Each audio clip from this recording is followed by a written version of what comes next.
Yo les bros, bienvenue sur Spatule Bro, je suis le chef et on se retrouve aujourd'hui pour la review de l'épisode 8 de Demon Slayer Kimetsu no Yaiba, t'appelles ça comme tu veux, la saison 3. Voilà, pour l'instant on est sur un sans faute, hein. Cette saison je la dévore, je la vis, c'est incroyable et cet épisode ne déroge pas à la règle, on va en parler. Mais avant, petit instant autopassion, Arena, ma masterclass. Futur manga slash webtoon culte, la BD que je scénarise, dessinée par la dessinatrice Clarity, dont le tome 3 sort le 16 juin dans toutes les librairies, la saison 2 en format webtoon de prépublication est disponible depuis ce samedi sur la nouvelle plateforme de webtoon Ono. Donc le lien est dans la description, les 3 premiers épisodes de la saison 2 sont gratos, la saison 1 est aussi disponible pour le moment encore en gratos, donc si vous n'avez pas encore pris le train, il est temps de monter dans le train de la hype. Ça va être incroyable. D'ailleurs, si vous allez sur la plateforme Ono, je vous invite à mettre des cœurs sur la série pour que la série elle soit top 1 de l'application pour mettre le game en PLS. Je sais que vous en êtes capable, je compte sur vous. Bombarder des cœurs sur les épisodes, comme ça on rentre définitivement dans la légende du webtoon. Voilà, en plus d'aller froisser le manga game, on va froisser le webtoon game. Donc allez-y, faites ça. Le lien est dans la description et dans le commentaire épinglé. Je compte sur vous. La passion compte sur vous. Oui. Bon, il est temps de parler de cet épisode 8. Alors, on va en parler de cet épisode 8. Et d'abord, je vais commencer par une question. C'est moi ou les animés en ce moment, ils tapent dur? Ils tapent très dur en ce moment. Parce que entre les épisodes de Vinland Saga, entre le dernier épisode de Hell's Paradise et les derniers épisodes de Demon Slayer, c'est quoi le but en fait?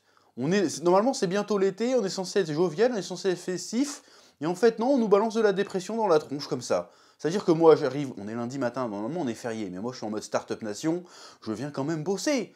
Donc je me lève ce matin et tout, je suis en mode vas-y, aujourd'hui on va tout déchirer, aujourd'hui on a envie, aujourd'hui la passion nous guide, j'arrive au bureau, je fais allez, je vais regarder mes épisodes pour faire mes reviews. Encore une fois, la patate, petit café, tranquille.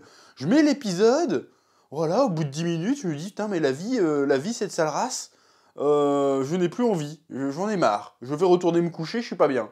Voilà, c'est ça qui se passe. C'est trop triste, c'est trop triste. Et pourtant tu connais Loustic. Bonhomme stoïque, cœur de pierre, cœur dur, tu vois. Mais là, il y a l'accumulation entre ce qui s'est passé dans Vinland Saga la semaine dernière, même le flashback de Genya, l'épisode d'avant, je crois que c'était, ou l'épisode encore avant. Je suis pas bien, c'est trop triste, c'est trop sombre. C'est un délire, même Saint Seiya, je dis que Demon Slayer c'était un peu Saint Seiya. Bon, c'est vrai, dans la formule, c'est clairement Saint Seiya, mais c'est beaucoup plus hardcore que Saint Seiya, hein. Et pourtant, Saint Seiya, des fois, il y a des histoires un peu dures, tu vois. Mais là, c'est dur à chaque fois. Là, ça devient compliqué. C'est trop bien, attention, hein. Mais ça devient compliqué, c'est dur. Ça me met pas bien. Oui. Bon, un épisode qui nous intéresse cette fois-ci. Bon, j'ai vu qu'il y a pas mal de gens qui se plaignent qu'il y a des trop de flashbacks dans Demon Slayer. J'ai envie de te dire, frérot, t'étais où il y a 2 saisons de ça? Ça a été la formule de Demon Slayer tout du long, hein. Flashback, combat, émotion, c'est la recette. Je vois pas pourquoi tout d'un coup ça te gave. C'est le principe. C'est comme si tu disais, tiens, Olivier Tom c'est chiant, il y a trop de matchs de foot. Je veux dire, non, bah c'est le principe en fait. Enfin bref. Bon, ouais, j'ai dit Olivier Tom et pas Captain Tsubasa. Laisse-moi tranquille. Donc, là, on a le flashback du personnage de Mushiro, du coup. Mushiro Tokito, si je dis pas de bêtises. Qui était un personnage qu'on savait amnésique et qui, là, aux portes de la mort. Encore une fois, c'est un concept qu'on a déjà vu dans Demon Slayer. Hein, c'est ce qui arrive à. C'est ce qui arrive à Kamado Tanjiro à chaque combat, c'est-à-dire à chaque fois qu'il frôle la mort, boum, il a un giga flashback de toute sa vie, il arrive même à voir la vie de ses ancêtres, tellement il est sur le point de clamser. Donc il arrive à voir la vie de ses ancêtres, et puis hop, vas-y, je te sors la danse du soleil de nulle part, parce qu'en fait mon père il dansait ça avant, t'inquiète. Bon bref, donc là c'est au tour de ce Mushiro qui a un petit flashback qui avait déjà commencé l'épisode précédent, hein, où il dit « Oh en fait c'était mon père qui parlait comme Tanjiro », il se fait sauver, il ressort, et puis là il est persuadé qu'il va clamser. Et puis là, gros flashback, et donc on a son histoire. Alors pendant un moment, je me suis dit, parce qu'encore une fois j'ai lu le manga mais je me souviens pas exactement de tout, parce que c'était il y a 2-3 ans, hein. Je me suis dit, tiens, son histoire est certes triste, mais pour le moment, il n'y a pas de démon impliqué. Je me dis peut-être que ça va être pour une fois un mec qui est devenu un pourfendeur de démons sans avoir rencontré de démons au préalable. Il n'y a pas ce côté vengeance, il n'y a pas ce côté engagement à détruire les démons parce que ils ont flingué ma famille, si tu veux. Et donc l'histoire est tout aussi tragique, hein, comme quoi il n'y a pas besoin de démons, d'impliquer des démons pour que ça soit tragique. Donc il vit a priori avec ses parents, sa mère tombe malade, et en plus son père, c'est son héros et tout, ouais, j'adore bosser avec mon père et tout. Et le père décide d'aller chercher des herbes médicinales malgré la tempête. Évidemment, le père chute d'une falaise et clams, et du coup il se retrouve orphelin. Et là, c'est ça que j'ai trouvé plutôt pas mal, comme le gars est amnésique, en fait la mémoire lui revient au fur et à mesure, il fait mais non mais attends, c'était pas ça l'histoire, j'avais un frère jumeau en fait. Donc du coup il se souvient qu'il a un frère jumeau, tu fais ah il avait un frère jumeau. Et après, il y a un truc assez bizarre, ils mettent un flou dans l'épisode, c'est que, parce que tu dis, bon, il est amnésique, ça se trouve, il croit être son frère, alors qu'en fait, c'est pas son frère, en fait, c'est lui, tu vois ce que je veux dire? Je me suis dit, ah, il y a peut-être un délire comme ça qui pourrait être intéressant, parce qu'ils sont jumeaux, donc a priori, ça met le doute, forcément. Tu sais pas lequel est vraiment mort, lequel a survécu. Et surtout quand tu vois la personnalité de son frère, qui s'appelle Yuichiro, si je dis pas de bêtises, il avait exactement la même personnalité que lui, il avait encore il y a 2 épisodes, c'est-à-dire méga stoïque, sans émotion, qui fait que médire. C'est le médisant, hein, voilà. On va l'appeler le médisant, qui est en mode médisant. Il le dit dans l'épisode, mon frère était médisant. Bon voilà, donc c'était un médisant. Qui va droit au but, qui semble avoir aucune émotion, tout ça. Donc tu te dis, ah, peut-être qu'en fait, depuis le début, c'était lui, et que c'était pas son frère le fragile. Donc il y a le flou tout le long. Donc l'histoire est déjà assez triste comme ça, avec le frère qui devient vachement médisant, mais qui met une barrière avec son petit frère, fait genre de toute façon nos parents c'était des imbéciles, si notre père s'était pas échiné à sortir dehors malgré la tempête, et ben il y a que notre mère qui serait morte. De toute façon, même s'il aurait ramené des herbes, de toute façon, elle aurait passé l'arme à gauche, très, très probablement. Donc c'était un imbécile, à cause de lui, on se retrouve dans la misère encore plus. Notre mère, c'était une imbécile aussi, parce qu'on lui disait de se reposer, elle voulait pas se reposer, en plus elle cachait sa maladie, du coup, hop, on se retrouve tout seul, ils sont irresponsables, ils sont stupides, ils ont ne servi à rien, et en plus ils sont morts dans l'indifférence générale, et nous maintenant on est 2 orphelins, et ben pareil, tout le monde s'en fiche de nous, et de toute façon, on va aussi crever dans l'indifférence générale. Voilà, donc en gros, la vie c'est de sale race, il n'y a rien à attendre, et en plus toi t'es encore plus inutile que moi, donc calme-toi. Et après on se dit, bon, ok, ils vivent dans une situation pas facile, mais bon, ils vont certainement trouver un but à un moment donné. Tu te dis, quand tu vois la femme du boss des pourfendeurs, tu te dis, ah, bah ils vont se faire recruter, et ça va expliquer pourquoi il a rejoint les démons, les démons Slayer. Et en fait, non, le gars, il les met dehors, et il casse-toi, et tu te dis, ah bon, bah, ça veut dire qu'ils vont encore se passer une dinguerie. Et c'est ce qui arrive, il se passe encore une dinguerie. Et bon, il y a un truc, et ça fait 2 fois, dans la même saison, que les gars font l'erreur de s'endormir la porte ouverte. Parce qu'il fait trop chaud. C'était déjà le cas de l'histoire avec Genya. Vas-y, il fait trop chaud, on laisse la porte ouverte. Et en fait, non, il y a le démon qui rentre. Bon, apparemment, pour bloquer les démons, il suffit de fermer la porte. Pro tips, hein, si jamais vous allez au Japon, n'ouvrez pas les portes quand vous dormez, laissez fermer. Et là, le démon qui arrive. Tu savais, que tu te disais, oui, il va forcément avoir un démon à un moment donné. Et tu dis, ça va déjà être assez hardcore. Et ben non. Comme l'épisode de Genya, où on te montre le massacre en fait. C'est même pas ellipsé ou quoi que ce soit, c'est le gars arrive, vas-y, bras coupés, crise de panique, oh, qu'est-ce qui se passe? Direct j'étais choqué, je fais oh, c'était pas assez triste, en plus que ça soit violent. J'ai été choqué. Et on parle à un loustic qui a lu Berserk à 12 ans et qui a très bien dormi le soir, tu vois. Et je me dis, oh, mais c'est hyper violent en fait. Mais en fait, c'est pas tellement le fait qu'il se fasse couper le bras, c'est déjà, tu rajoutes ça au contexte. Ils sont déjà malheureux, ils sont déjà tristes, ils ont déjà une vie de chien. Et en plus, ils meurent de manière hardcore, alors qu'ils étaient juste en train de ronquer tranquille. Oh, il fait chaud, je vais aller boire un coup. Non, non, démon, hop, bras coupés. Mais qu'est-ce qui se passe en fait? Ces pauvres enfants n'ont pas droit au répit. Leur vie est trop triste, leur vie est trop dure. Mais c'est ça un peu, c'est l'esprit shonen, mais c'est l'esprit shonen mélancolique. C'est-à-dire la vie est dure, la vie est nulle, mais il faut quand même y croire et continuer de se battre. Ça, c'est un truc assez récent, j'ai l'impression. Ah, j'ai envie de dire récent, mais en fait, c'est déjà le principe d'Hokuto no Ken. Maintenant que j'y pense. Et Hokuto no Ken, ça date. Hokuto no Ken, c'est ça aussi. C'est genre, ouais, le monde est détruit, la civilisation est pourrie, et les gens sont tous des barbares. Mais non, on garde espoir pour de lendemains meilleurs quand même, et on continue de se battre avec des hatata, et on fait exploser des têtes. On est un peu dans le même délire avec Demon Slayer, mais c'était parti ce côté... D'habitude, les shonen, c'est vraiment presque que positif. Tu prends Naruto, même s'il y a des drames autour dans Naruto, il y a quand même le côté...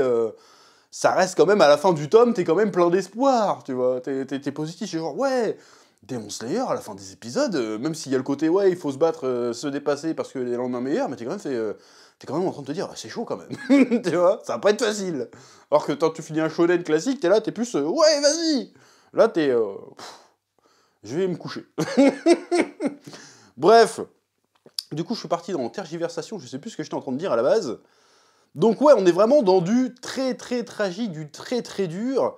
Et c'est là que le Yoshi... En plus c'est jamais fini. T'as le Mushiro, je crois, qui passe en mode berserk. Bon, un peu sorti du chapeau, hein, ça. Mais bon, c'est expliqué que c'était un des descendants du mec qui faisait le souffle du soleil, le souffle originel. Donc peut-être que ça s'explique, c'est au moment où il était au proche de la mort, et ben hop, il est passé en mode berserk, il a défoncé le démon, mais bien sale en plus, hein. Comment tu vois, là tu lui as enfoncé des pieux et tout, il l'a planté par terre, il a coupé la tête. Il a jusqu'au lever du soleil, le gars il a pas une égratignure, tu fais oh, qu'est-ce qui s'est passé? Méga badass. C'est con qu'il a pas eu ça 2 minutes avant, ça aurait évité à son frère de se faire fumer. Donc il re-rampe jusqu'à son frère. Tu te dis, bah le frère est cané. Non, il est pas encore mort, le frère. Il fait une prière, il fait, oh Seigneur, parce qu'il trouvait qu'il aimait pas son frère, qu'il le détestait. Enfin, son frère était persuadé qu'il était détesté et tout. Et il fait, oh, sauvez au moins mon frère et tout. C'est moi le méchant, j'ai été méchant, j'ai menti sur son nom et tout. Je l'ai maltraité, mais s'il vous plaît, sauvez mon frère et tout. Et là, ça devient encore plus triste. Et tu te dis, mais ça s'arrête quand en fait? Où va s'arrêter le drame? Où va s'arrêter le drame? Ça s'arrête jamais. Il est où l'espoir là-dedans? Il n'y a plus d'espoir. C'est terrible. Enfin bref, et donc du coup, il s'éveille à la fameuse marque, hein, la marque des piliers. Ça sera certainement expliqué plus tard dans le manga, même si c'est un peu expliqué dans l'animé, même si c'est un peu expliqué dans cet épisode. Hein, t'as la 5e lune supérieure qui fait « Ah oui, dans les souvenirs de Muzan, il nous a parlé de cette marque bizarre. Ça veut dire qu'ils se sont éveillés ou je sais pas quoi. » Et là, bon, masterclass d'animation, encore une fois, hein, c'est méga stylé, c'est prenant, l'entertainment est au paroxysme, est au pinacle. C'est-à-dire que t'as la musique, t'as l'émotion, t'as le doublage, t'as l'animation, t'as les bruitages, t'as tout. Et tout est génial, t'es là, oh! Et je préfère, là, avis polémique, je préfère 1000 fois cette animation-là, qui est pyrotechnique, mais qui reste lisible, et qui sert vraiment à mettre l'emphase sur les émotions et ce qu'on doit ressentir, ce qui est accordé avec la scène, plutôt que les dernières animations qu'on voit dans les derniers épisodes de One Piece. Alors j'ai pas regardé les épisodes de One Piece, mais j'ai vu les extraits sur YouTube, comme tout le monde, où c'est joli, mais c'est trop épileptique, et c'est pas si stylé que ça, en vrai. C'est un peu l'effet que j'avais dans le dernier film Broly aussi. C'est pareil, ça bouge trop. Tu comprends rien en fait à ce que tu regardes. C'est trop. Vas-y, il y a des flashs partout lumineux, donc du coup, l'animation est incroyable. En fait, non, pour moi, ça, j'aime pas ce genre d'animation. Alors, c'est joli si tu veux, mais c'est pas. Je trouve pas ça impactant. Alors que dans Demon Slayer, la mise en scène est beaucoup plus impactante. C'est quand il y a de l'animation stylée, c'est impactant aussi. Je ne saurais pas expliquer pourquoi, mais je préfère beaucoup. C'est beaucoup plus. C'est plus sobre, et en même temps, c'est plus chiadé, je trouve. Voilà. Bref, c'est pas le sujet, mais en tout cas l'animation avec la musique était incroyable. Le comeback est incroyable. Quand il fait ses attaques de brume, c'était vraiment trop stylé. En plus, il te sort des répliques badass quand l'autre il explique ah, je suis trop rapide, tu m'as pas eu avec ton sabre. Non, non, en fait, je t'ai eu. Oh bon, c'est un classique, mais ça fonctionne. L'autre qui continue à tailler son katana alors qu'il se fait crever un œil et tout. Il fait non, la maison explose. Il fait non, je ramasse ma pierre à aiguiser et je re-aiguise. Il a intérêt de très bien couper ce katana parce que là, c'est abusé. Parce qu'imagine, il se fait chier à tout tailler, puis il se fait casser au bout d'une seconde. Ah bah non, il était trop vieux en fait. Il a intérêt d'être mortel, ce katana. D'ailleurs, en parlant de katana, le Mushiro, qui a un nouveau katana, très joli aussi. Et là, sur la fin de l'épisode, il nous sort un truc, et là, j'ai douté. Je fais, oula, attends, j'ai remis 2-3 fois en arrière, j'ai pas compris. Parce que tout d'un coup, il a une pensée, enfin un monologue intérieur, hein, et il fait, excuse-moi Mushiro. Attends, je fais, mais attends, mais Mushiro, c'est toi, non? Et il s'excuse du comportement de son frère, mais à lui-même. Du coup, je me suis dit, mais attends, en fait, c'est le frère, en fait. Je me suis dit. Parce que depuis le début, on avait le doute, parce que c'est des jumeaux, il y en a un qui est amnésique, il y en a un qui a canné, l'autre pas. Peut-être qu'en fait, l'autre... peut-être que on croit que c'est le gentil, mais en fait, c'est le méchant qui a survécu. Enfin, le méchant, entre guillemets. Mais c'est le méchant qui a survécu, tu vois. Donc j'ai eu le doute, je me suis dit, mais qu'est-ce qui se passe? Et donc, en fait, c'est très certainement un délire comme quoi il avait repris... il avait perdu la mémoire, donc il avait pris inconsciemment la personnalité de son frère. Et du coup, là, il redevient lui-même. Et en redevenant lui-même, il laisse partir la personnalité de son frère, et son frère, en partant, s'excuse de l'avoir maltraité petit, et disparaît pour laisser place à Mushiro, pour le coup. Ça doit être ça, le délire. Alors là, ça devient très très perché. Il va falloir expliciter le truc. En tout cas, je trouve ça intéressant d'avoir tenté ça, parce que ça joue un peu sur la mémoire, sur qui on est, tout ça, qui est plutôt intéressant. Donc je suis curieux de voir s'ils vont expliquer ça, ou s'ils vont laisser ce flou. Mais en tout cas, c'est pas mal, parce qu'en tout cas, ça m'a pris au dépourvu. J'étais là... Parce qu'au début, quand tu vois les deux jumeaux, tu te dis que t'as le doute. Puis après, quand tu vois la fin, tu fais bon, il n'y a pas le doute. Et puis après, il te remet le doute derrière. Donc pourquoi pas? Très très curieux. En tout cas, encore une fois, un très très bon épisode. Moi, je marche. Voilà, la formule fonctionne sur moi. Il y en a plein qui disent ouais, le scénario est pas ouf. Non mais qu'est-ce que tu veux faire de plus? Moi, le simple, c'est mieux. Hein. Faire simple, tant que les émotions y passent, c'est ce qui compte. C'est ça les shonen, c'est ça l'animation japonaise. C'est l'émotion. Voilà, et puis l'histoire est très bien. C'est pas suffisamment original, c'est juste des mecs qui tuent des démons, certes. Mais en fait, il y en a beaucoup qui confondent scénario et concept. Tu peux prendre un concept simple et raconter une histoire complexe. Enfin, une bonne histoire. T'es pas obligé de faire un... Alors qu'à l'inverse, il y a aussi beaucoup de concepts super original et fun et tout ce que tu veux, mais une fois que tu racontes une histoire derrière, c'est pas ouf. Donc faut pas confondre concept et histoire. Le concept de Demon Slayer est simple, mais l'histoire ne l'est pas forcément. Voilà. De quoi elle veut nous parler, l'histoire? De quoi elle veut nous parler? Voilà. C'est ça qui compte. Bref, encore une fois, un très bon épisode. J'ai kiffé de bout en bout. Bon, alors il y en a qui diront aussi que ça avance pas très très vite. Mais j'ai envie de dire, c'est pas, ça me gêne pas pour le coup. J'avais dit qu'il y avait beaucoup de bagarres hein, dans les précédentes reviews, mais ça me dérangeait pas non plus. Il y a beaucoup de bagarres, beaucoup d'émotions, ça fonctionne. Moi, ça marche.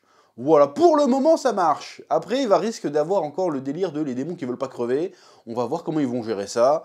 Mais en tout cas, pour l'instant, j'ai kiffé. Bref, c'est à peu près tout ce que j'avais à dire sur cet épisode de cette semaine de Demon Slayer. J'ai kiffé. Je vous laisse le soin de mettre un petit pouce bleu, de mettre un petit commentaire, ne serait-ce que pour le référencement, ça fait plaisir. Je vous rappelle encore une fois d'aller mettre des pouces bleus sur Ono avec Arena pour qu'on soit dans le top 1. Et ce sera incroyable. Voilà. Et je vous dis à très bientôt sur Spatule Bro pour de nouvelles vidéos. Que la passion vous guide.